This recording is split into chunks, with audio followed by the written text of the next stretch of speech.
अगर आपको भी हेयर लॉस और हेयर थिनिंग है और कंफ्यूज है कि पीआरपी और जीएफसी में से आपके लिए बेटर क्या है, then this video is for you. Hello everyone, I am doctor Neha Yadav, dermatologist, और इस वीडियो में आज हम बात करेंगे कि पीआरपी और जीएफसी में क्या अंतर होता है और आपके हेयर फॉल या हेयर थिनिंग के लिए इनमें से क्या बेटर है। पीआरपी मतलब प्लेटलेट रिच प्लाज्मा। पीआरपी बनाने के लिए करीबन 15 से 20 ml पेशेंट का ही अपना ब्लड लिया जाता है और उसको फिर हम सेंट्रीफ्यूग करते हैं। सेंट्रीफ्यूग का प्रोसेस या तो सिंगल स्पिन या डबल स्पिन में होता है और सेंट्रीफ्यूगेशन के बाद में हमें जो प्लाज्मा मिलता है उसमें प्लेटलेट्स लगभग 4 से 8 गुना तक कॉन्सेंट्रेटेड होते हैं। अब ये प्लेटलेट्स इतने इंपॉर्टेंट क्यों हैं? क्योंकि प्लेटलेट्स के अंदर होते हैं अल्फा ग्रैन्यूल्स, स्टोर हाउस होते हैं बहुत सारे ग्रोथ फैक्टर्स का। ग्रोथ फैक्टर्स जैसे platelet derived growth factor, vascular endothelial growth factor, insulin like growth factor, transforming growth factor या फिर एपिडर्मल ग्रोथ फैक्टर। अब ये ग्रोथ फैक्टर्स नॉर्मली भी हमारी बॉडी में प्रेजेंट होते हैं और उनका काम होता है tissue repair, regeneration, cellular proliferation, angiogenesis and collagen synthesis. But PRP में हम इन ग्रोथ फैक्टर्स को कॉन्सेंट्रेटेड फॉर्म में आपके हेयर रूट्स के अराउंड डिपॉजिट करते हैं, जिससे आपके हेयर ग्रोथ को बूस्ट मिलता है। अब प्रॉब्लम सिर्फ इतनी सी आती है कि जब हम इंटैक्ट प्लेटलेट्स को हेयर रूट के लेवल पे इंजेक्ट करते हैं तो बॉडी को इन प्लेटलेट्स को ब्रेक डाउन करना पड़ता है और वहां से ग्रोथ फैक्टर्स का रिलीज होता है। अब प्लेटलेट्स का ब्रेक डाउन रिलायबल नहीं होता कि कितने प्लेटलेट्स ब्रेक डाउन होंगे, इसीलिए ग्रोथ फैक्टर्स का रिलीज भी इनरिलायबल रहता है और रिजल्ट्स वेरिएबल रहते हैं। साथ साथ कई बार पीआरपी में डब्ल्यूबीसीज और आरबीसीज का कंटामिनेशन हो जाता है, जिसकी वजह से पीआरपी थोड़ा सा अनकंफर्टेबल और पेनफुल हो जाती है। जीएफसी का मतलब होता है ग्रोथ फैक्टर कॉन्सेंट्रेट थेरेपी। अब ये जीएफसी बनाने के लिए हम स्पेशलाइज्ड प्रोप्राइटरी किट्स का यूज करते हैं। हमारे क्लिनिक पर हम वोकार्ट्स की जीएफसी किट्स का यूज करते हैं, जो कि इंडिया की फर्स्ट एंड आज तक की सबसे इफेक्टिव जीएफसी किट्स होती हैं।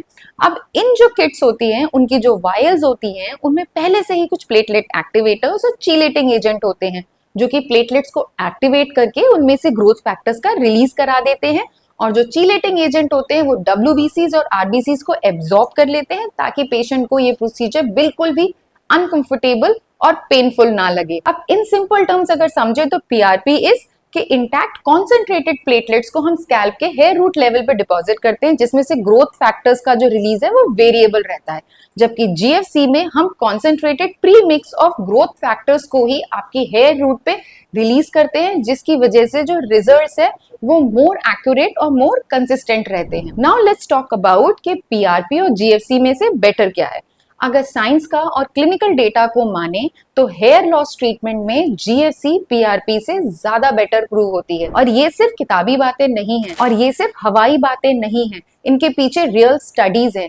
2025 में एक आरसीटी हुई थी जिसमें पीआरपी और जीएफसी को कंपेयर किया 60 एंड्रोजेनेटिक एलोपेशिया के पेशेंट्स पे, और रिजल्ट्स यही आए कि जिन लोगों को जीएफसी मिली थी उनमें हेयर का नंबर, हेयर शाफ्ट का डायमीटर, स्कैल्प हेल्थ और सारे पेशेंट्स फैक्टर सेटिस्फेक्शन वाले क्राइटेरिया भी ज्यादा बेटर है। एक और स्टडी हुई थी जिसने भी पीआरपी और जीएफसी को कंपेयर किया ऑन 42 पेशेंट, और इस स्टडी ने भी जीएफसी को ही पीआरपी से बेटर प्रूव किया है। अगर जीएफसी की सिंगल हैंडेड स्टडीज भी देखें तो ये प्रूव होता है कि जीएफसी के 3 सेशंस के बाद में जो पेशेंट्स का हेयर पुल टेस्ट है वो 100% पेशेंट्स में बेटर हो जाता है और पेशेंट सेटिस्फेक्शन रेट लगभग 80% से भी ज्यादा होता है। तो क्या पीआरपी हर कॉन्टेक्स्ट में जीएफसी से इंफीरियर है? ऐसा नहीं है। पीआरपी एक डेकेड ओल्ड ट्रीटमेंट है जिसके ज्यादा ब्रॉडर इंडिकेशंस हैं, ज्यादा वेल एस्टैब्लिश्ड डेटा हमारे पास है।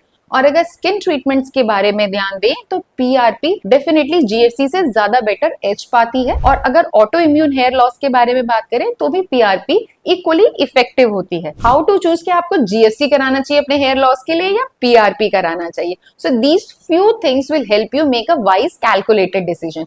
अगर आपको रैपिडली प्रोग्रेसिव मेल या फीमेल पैटर्न हेयर लॉस है, आप फास्टर रिजल्ट चाहते हैं, ज्यादा कंसिस्टेंट रिजल्ट चाहते हैं, आपकी स्कैल्प सेंसिटिव है और पेन टॉलरेंस बहुत पुअर है और बजट कोई कंस्ट्रेंट नहीं है, तो आप डेफिनेटली जीएफसी कराइए। अगर आपको बहुत माइल्ड सा हेयर फॉल है, टेलोजन इफ्लूवियम है या कोई ऑटो इम्यून डिसऑर्डर की वजह से हेयर फॉल, हेयर थिनिंग है, आप साथ में कोई और कोलेजन इंडक्शन ट्रीटमेंट भी ले रहे हैं जैसे derma roller, exosome, skin rejuvenation के बारे में भी सोच रहे हैं, so to summarise PRP is a well established broader indication वाला वर्सेटाइल ऑटोलोगस ट्रीटमेंट जो आपके हेयर फॉल, हेयर थिनिंग को इंप्रूव करता है। GFC is a refined, more advanced version of PRP, जो कि आपके रिजल्ट्स को तो इम्प्रूव करता ही है पीआरपी के कंपैरिजन में, साथ ही साथ आपके प्रोसीजर को भी बहुत ज्यादा कंफर्टेबल बनाता है। अगर आप अभी भी कंफ्यूज हैं कि पीआरपी और जीएफसी में से आपके लिए बेटर क्या है, तो अपने डर्मेटोलॉजिस्ट से डिस्कस कीजिए। वो आपके हेयर लॉस को ध्यान में रखते हुए आपके लिए एक बेटर ऑप्शन चूज करेंगे और साथ में आपके बजट को भी ध्यान में रखेंगे। अगर आपको ये वीडियो पसंद आता है then please like this video, share this with people who want to go for PRP और GFC treatment. Subscribe to my channel and do not forget to press the bell icon to get regular notifications of such educative and interesting videos. Thank you so much.